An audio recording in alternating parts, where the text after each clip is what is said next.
Okusinziira ku bala abantu okwakasembayo ebbendobendo lya West Nile likwata ekifo kya kusatu mu bitundu ebirimu abantu abangi.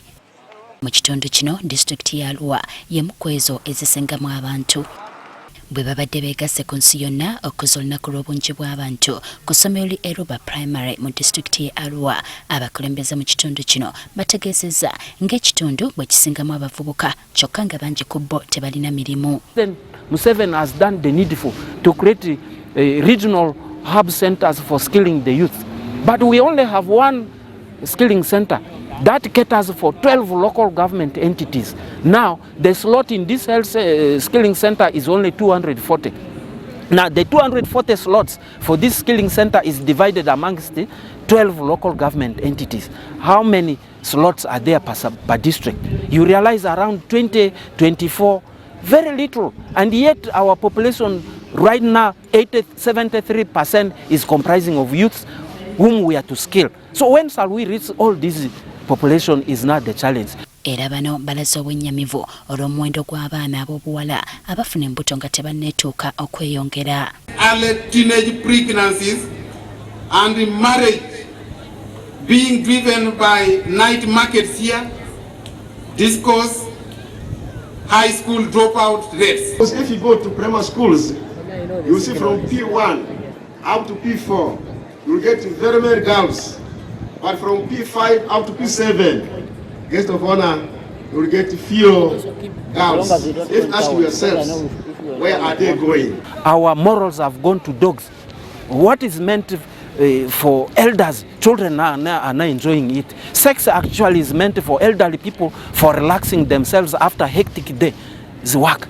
Now, what work are these youths doing? Ku mukolo guno, Omukulembeze w'eggwanga Yoweri Kaguta Museveni akikiriddwa Ssentebe w'akakiiko k'obunji bw'abantu mu ggwanga ka National Population Council Fred Wabwire Mangeni.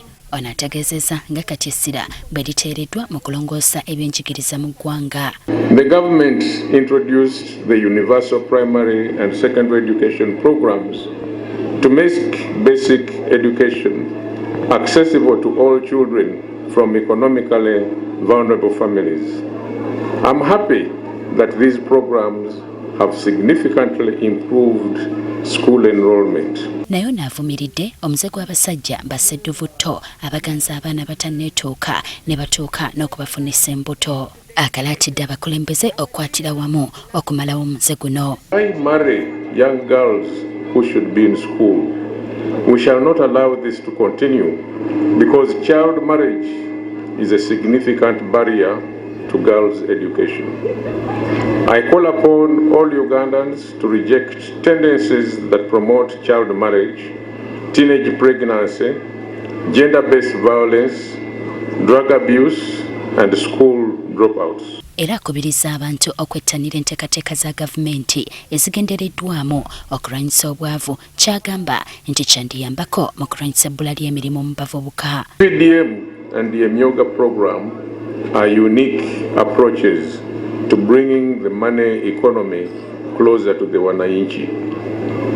I encourage Ugandans to take advantage of these government programs in education, health, skilling, and wealth creation. These programs will help solve many challenges brought about by poverty. Olunaku luno lukuziddwa wansi w'omulamwa ogw'okujjukira ebituukiddwako basobole okuteekerateekera ebiseera ebijja nga bakola ku byetaago ebya buli muntu.